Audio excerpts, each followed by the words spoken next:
Hello, কেমন আছো তোমরা সবাই? আর আমি বেশ ভালোই আছি। এখন ওই ঘড়িতে সময় হবে সকাল 7:30। আমি আজকে অনেক তাড়াতাড়ি ঘুম থেকে উঠেছি। ঘুম থেকে উঠে ফার্স্টে ব্যালকানির উচ্ছে গাছগুলোতে জল দিচ্ছি, কারণ রিসেন্টলি এত পরিমাণে গরম পড়েছে না। কাল দুপুরে দেখছিলাম, মানে গতকাল দুপুরবেলায় দেখছিলাম যে আমার গাছগুলো সমস্তটা ঝিমিয়ে পড়েছে।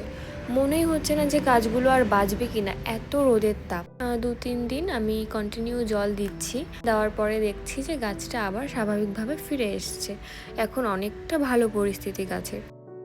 রিসেন্টলি এত পরিমাণে রোদের তাপ বেড়েছে বলে আমি আমার জ্যাকেট, আমার হাজব্যান্ডের জ্যাকেট, ওগুলো রোদে দিয়ে তুলে রেখেছি। আর এগুলো ছিল ওর ব্লেজার।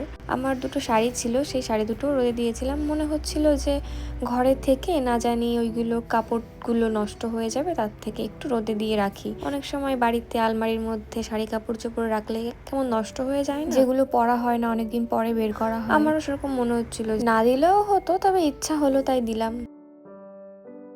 সেদিন বাজার থেকে আনা কিছু বেগুন ছিল, আজকে ভাবছিলাম সেটাই রান্না করব। আর একটা লাউ রয়েছে, তো আমরা লাউ বেগুন একসঙ্গে এত তো খেয়ে পারবো না, সে কারণে আজকে বেগুনটা রান্না করব, বেগুনটা খেয়ে নেব, পরে লাউটা একদিন রান্না করব।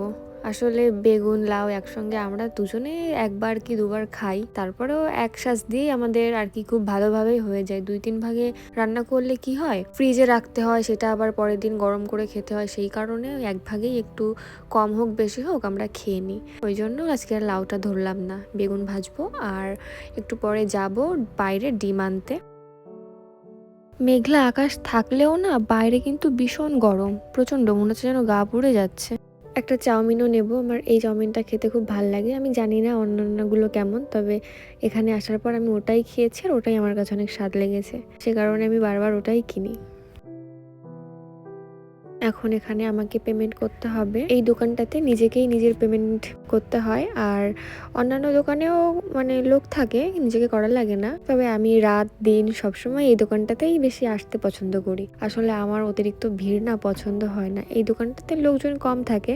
আর যেগুলো দিনের বেলায়, যেটা দিনের বেলায় অনলি ওয়ান সবজির জন্য, সেই দোকানে প্রচন্ড ভিড়, লোকজন থাকে। আমি একটু শান্ত নিরিবিলি জায়গাতে এসে একা একা বাজার করে চলে যেতে চাই, আমার ভাল লাগে না এত লোকের মধ্যে লাইন দিয়ে কেনাকাটা করতে।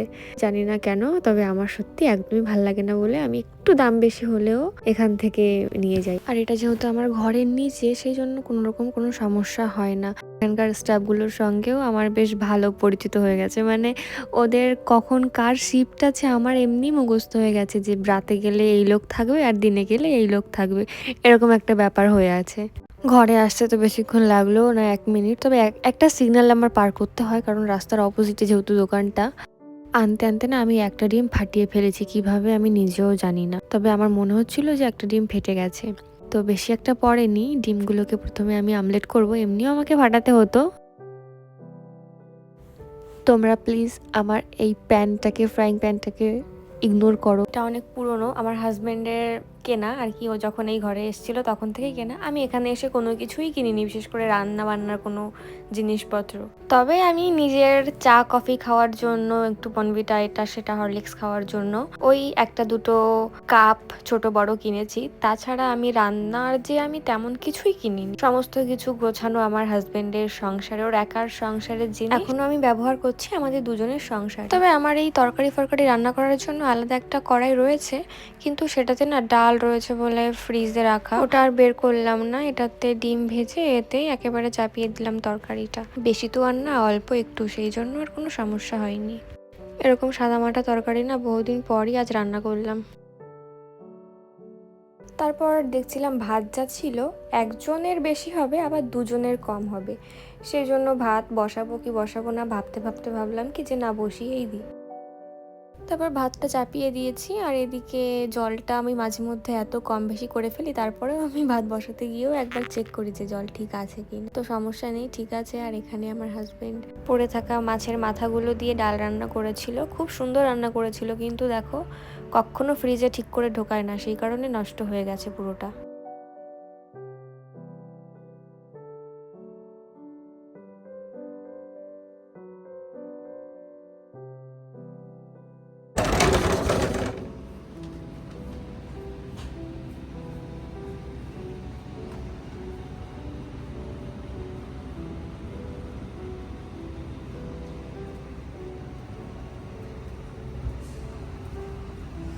এই গাছটা বোধহয় বাঁচবে না।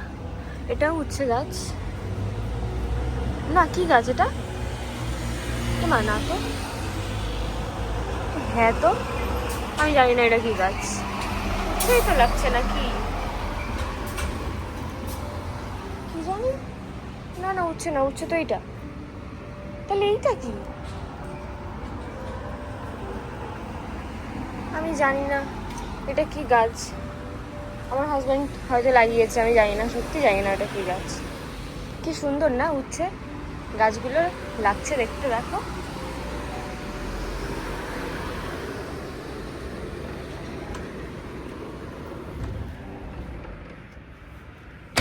বাইরে পুরো মেঘলা, ভালো কিন্তু গরম প্রচন্ড। মেঘলার দিনে একটু হাওয়া হবে, ভালো লাগবে, ঠান্ডা ঠান্ডা থাকবে, তা না, পুরো বৃষ্টি পড়ছে নাকি? ওই লোক আবার ছাতা মাথায় দিয়ে যাচ্ছে।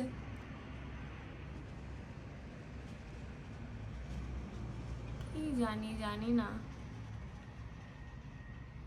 এখানকার ওয়েদার।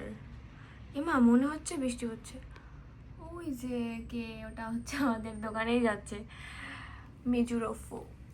যদি আমার ভিডিওটা দেখে তাহলে বলবে যে হায় হায়, এ তো নে ক্যা কিয়া, मैंने तो ভিডিও कर लिया। উচ্ছে গাছে ফুল হয়েছে, জানি না উচ্ছে হবে কি হবে না, তবে কোনো আফসোস নেই। উচ্ছে পাতা খেতে খুব ভাল লাগে আমার, মানে উচ্ছে পাতাটাকে আমি তিতো হিসাবে খেতে পছন্দ করি। এটাও আমাকে আমার মা আর কি অনেক ভালো রান্না করে দিত, আমি খেতাম, আমার হাজব্যান্ডকেও দিয়েছিলাম, ও খুব পছন্দ করেছে। নেক্সট টাইম বলেছে আমার দরকার নেই উচ্ছে খাওয়ার, আমি পাতাতেই সন্তুষ্ট। তো কোনো আফসোস নেই, উচ্ছে হোক আর না হোক। সো টাটা, আজকের ভিডিওটা এই পর্যন্ত। Bye bye.